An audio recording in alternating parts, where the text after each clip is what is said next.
तेजस्वी यादव जी कहते हैं आपके विपक्षी कि नौकरियां हमने दी थी। मुख्यमंत्री जी कहते हैं नौकरियां हमने दी थी। आखिर जनता क्या समझे, नौकरियां किसने दिया? देखिए, आप समझ लीजिए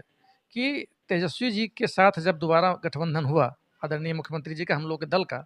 तो उसके तुरंत बाद वैकेंसियाँ निकलनी शुरू हो गई। तो आपको लगता है कि किसी भी सरकार में कोई यह सोचे कि नहीं, गठबंधन बना और वैकेंसी निकलना शुरू हो गया, इसका मतलब वह विचाराधीन था, प्रक्रिया में था कहीं न कहीं, इसलिए गठबंधन बदलते ही, वो गठबंधन बदलते नहीं हुआ, वो शेड्यूल में होना ही था। लेकिन गठबंधन बदलते ही होने लगा, तो उनको ये मौका मिल गया कहने का कि हमारी वजह से इतनी नौकरियाँ मिली हैं। 40 में 40 सीट बिहार में कह रहे हैं, क्या लगता है? आरजेडी भी तो कुछ सीट लेके आएगी, ये 40 में 40 आप ही लोग ले जाएंगे? देखिए, पिछली बार हम लोग 39 सीट जीते थे, इस बार 40 के 40, 400 पार, और हमारे कैंडिडेट 4 लाख पार और 4 जून,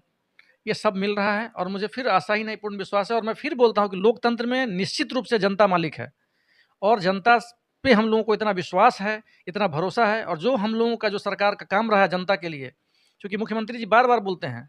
कि सारा बिहार हमारा परिवार है, कि हमने अपने परिवार के लिए आज तक कुछ नहीं किया। यदि हमने कुछ किया है पिछले 18 वर्षों में, तो सिर्फ और सिर्फ बिहार के लिए, बिहार वासियों के लिए और बिहार की जनता के लिए। इसी आशा और विश्वास से हम लोग कहते हैं कि इस बार 40 में 40। आप पूरे आश्वस्त हैं कि सीतामढ़ी से देवेश चंद्र ठाकुर जी 4 लाख मतों से जीत रहे हैं? हम आपको फिर दोहरा रहे हैं कि हम आश्वस्त नहीं, पूर्ण रूपेण और पूर्ण रूप से आश्वस्त हैं कि निश्चित रूप से हमारे कैंडिडेट, चूँकि उनका 22 वर्षों का निजी अनुभव है,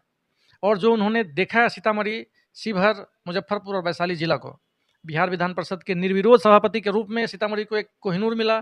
और जो विकास हुआ है तिरहुत का उनके समय में, और मुख्यमंत्री जी से उनकी करीबी, बड़े-बड़े नेताओं से उनकी करीबी, तो मुझे लगता है कि उनके आने के बाद सीतामढ़ी का विकास, माँ सीता की धरती का विकास, रेलवे स्टेशन के साथ-साथ जो रेलवे की कनेक्टिविटी है उसका विकास, और जो भी है जो सीतामढ़ी में लोगों को लगता है कि जिस चीज़ की कमी है, मुझे लगता है कि आदरणीय देवेश चंद्र ठाकुर जी जब यहाँ के सांसद बनेंगे, तो निश्चित रूप से जनता के हर अपेक्षा पे खरे उतरेंगे। नमस्कार, मैं हूं राजीव और आप देख रहे हैं धमाल इंडिया न्यूज। और इस वक्त हमारे साथ हैं डॉक्टर मनोज जी, जो कि शिशु रोग विशेषज्ञ भी हैं और राजनीति पे खास करके इनकी काफी पकड़ रहती है। सबसे पहले स्वागत है सर आपका। आपको भी बहुत-बहुत धन्यवाद, और आपके दर्शकों को भी बहुत-बहुत बधाई। सीतामढ़ी में देवेश चंद्र ठाकुर जी के कैंपेनिंग में आप बराबर हिस्सा ले रहे हैं, देख रहे हैं कि आप जा रहे हैं, गांव-गांव घूम रहे हैं, क्या लग रहा है इसमें? देखिए, आप सीतामढ़ी की बात कर रहे हैं और मैं पूरे बिहार की बात कर रहा हूँ। लेकिन सीतामढ़ी के 212 पंचायत से 212 पंचायतों में हमने दौरा किया है, हमारे कैंडिडेट दौरा किए हैं, और अपार जन समर्थन मिल रहा है। मुझे लगता है कि विरोधी कहीं नहीं है, दूर-दूर तक नहीं है, और इस बार जो लगता है कि जो नरेंद्र मोदी जी का नारा है, इस बार 400 पार, माननीय मुख्यमंत्री जी का नारा है बिहार में 40 में 40, और 4 जून को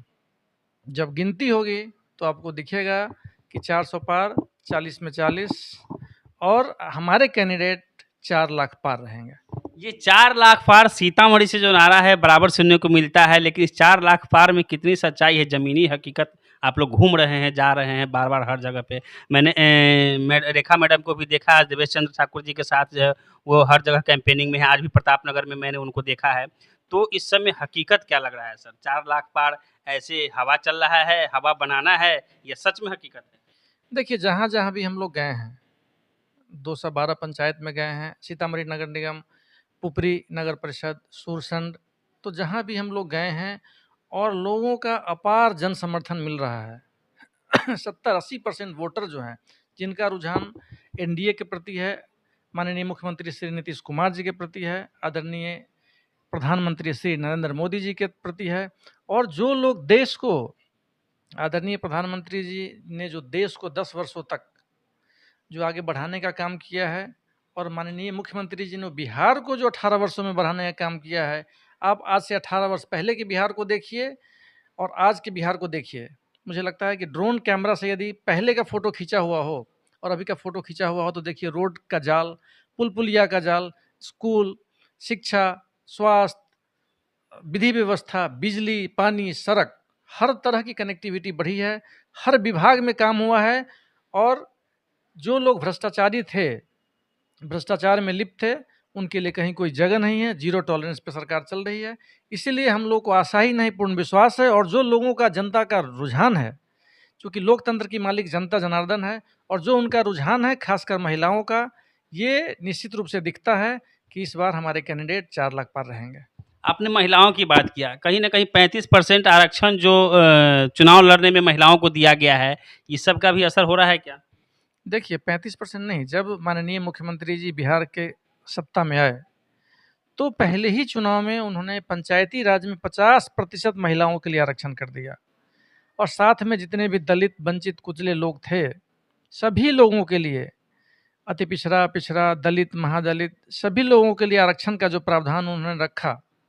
इस वजह से आज जो पंचायती राज व्यवस्था में देख रहे हैं जितनी महिलाएं, जितने छोटे तबके के लोग जो अपने आप को गरीब गुरबा समझते थे, जो कभी सोच नहीं सकते थे कि वो राजनीति करेंगे,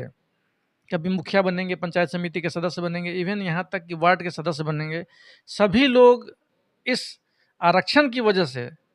आए हैं और चुनाव जीत के और देश में सत्ता में अपनी भागीदारी दिखा रहे हैं। और जहाँ तक रहा पुलिस विभाग में, साथ साथ अन्य जितने भी सरकार की नौकरियां हैं, उसमें महिलाओं के लिए माननीय मुख्यमंत्री जी ने स्पेशल 35% का जो आरक्षण दिया है, तो पुलिस बल में 30,000 से ज़्यादा महिलाएं हो गई है। आप देखिए जो शिक्षा विभाग में कितनी महिलाएं हैं, तो जो ये खुला है और महिलाओं का विकास हो रहा है और सर्वांगीण विकास हो रहा है और कहीं न कहीं परिवार चलाने में, जीविका चलाने में महिलाओं का रोल आगे आ रहा है। वहीं मुख्यमंत्री जी ने फिर आज दोहराया है कि जो जीविका दीदी का रोल है बिहार में, लगभग 1.5 लाख महिलाएं जीविका दीदी से जुड़ी हुई हैं। आशा बहनों का जो रोल है, देखिए कितना अच्छा काम हो रहा है स्वास्थ्य विभाग में। तो सारे विभाग में, सारे क्षेत्र में बिहार का सर्वांगीण विकास हो रहा है। जिस बिहार को हम लोग बीमारू बिहार कहते थे, जिस बिहार के लिए बाहर जाने के बाद हम लोग बिहारी रहे हैं और दूसरे प्रदेश में जाने के बाद जो शर्मिंदगी महसूस करनी पड़ती थी, आज वहीं हम लोग गौरवान्वित हो रहे हैं और बिहार का विकास पूरे देश में सबसे ज़्यादा तेज़ी से हो रहा है। पलायन की समस्या तो आज भी है सर। फिर मैं बता रहा हूँ कि पलायन की समस्या है, चूँकि जो इंफ्रास्ट्रक्चर को सुधारते-सुधारते इतना समय लगा है, रोड, बिजली, पानी, विधि व्यवस्था, स्वास्थ्य, शिक्षा, अब जो रोज़गार की कमी है उसमें भी मुख्यमंत्री जी ने कहा है, पहले भी था कि 10 लाख और आज भी बोले हैं कि हमारी जो 2025 का चुनाव है, उससे पहले जो 10 लाख नौकरियों का वादा है उसको निश्चित रूप से पूरा करेंगे और 5 से 10 लाख स्वरोज़गार का जो उन्होंने वादा किया कि जो लोग अपने पैसे से लगभग 98 लाख परिवार को उन्होंने कहा है कि 2-2 लाख रुपया का मदद करेंगे ताकि अपना रोज़गार खुद सृजित कर सके और छोटे-छोटे रोज़गार से अपने परिवार को चला सकें। आप पूरे आश्वस्त हैं कि सीतामढ़ी से देवेश चंद्र ठाकुर जी 4 लाख मतों से जीत रहे हैं? हम आपको फिर दोहरा रहे हैं कि हम आश्वस्त नहीं, पूर्ण रूपेण और पूर्ण रूप से आश्वस्त हैं कि निश्चित रूप से हमारे कैंडिडेट, चूँकि उनका 22 वर्षों का निजी अनुभव है और जो उन्होंने देखा है सीतामढ़ी, शिवहर, मुजफ्फरपुर और वैशाली जिला को, बिहार विधान परिषद के निर्विरोध सभापति के रूप में सीतामढ़ी को एक कोहिनूर मिला और जो विकास हुआ है तिरहुत का उनके समय में और मुख्यमंत्री जी से उनकी करीबी, बड़े-बड़े नेताओं से उनकी करीबी, तो मुझे लगता है कि उनके आने के बाद सीतामढ़ी का विकास, माँ सीता की धरती का विकास, रेलवे स्टेशन के साथ-साथ जो रेलवे की कनेक्टिविटी है उसका विकास और जो भी है जो सीतामढ़ी में लोगों को लगता है कि जिस चीज़ की कमी है, मुझे लगता है कि आदरणीय देवेश चंद्र ठाकुर जी जब यहाँ के सांसद बनेंगे, तो निश्चित रूप से जनता के हर अपेक्षा पे खरे उतरेंगे। तेजस्वी यादव जी कहते हैं आपके विपक्षी कि नौकरियां हमने दी थी। मुख्यमंत्री जी कहते हैं नौकरियां हमने दी थी। आखिर जनता क्या समझे, नौकरियां किसने दिया? देखिए आप समझ लीजिए कि तेजस्वी जी के साथ जब दोबारा गठबंधन हुआ आदरणीय मुख्यमंत्री जी का, हम लोग के दल का, तो उसके तुरंत बाद वैकेंसियाँ निकलनी शुरू हो गई। तो आपको लगता है कि किसी भी सरकार में कोई यह सोचे कि नहीं गठबंधन बना और वैकेंसी निकलना शुरू हो गया, इसका मतलब वह विचाराधीन था, प्रक्रिया में था कहीं न कहीं, इसलिए गठबंधन बदलते ही, वो गठबंधन बदलते नहीं हुआ, वो शेड्यूल में होना ही था। लेकिन गठबंधन बदलते ही होने लगा, तो उनको ये मौका मिल गया कहने का कि हमारी वजह से इतनी नौकरियाँ मिली हैं। अब इस वीडियो को देखने के बाद और इनकी राय जानने के बाद आपकी क्या प्रतिक्रिया है, कमेंट बॉक्स में अवश्य लिखिएगा। फिलहाल आप देख रहे थे धमाल इंडिया न्यूज़ राजीव गौतम के साथ और अभी हमारे साथ थे सीतामढ़ी के चाइल्ड स्पेशलिस्ट एवं सीतामढ़ी शिवहर के विधान परिषद के प्रतिनिधि डॉक्टर मनोज जी। फिलहाल के लिए बस इतना ही। नमस्कार, जय हिंद, जय बिहार।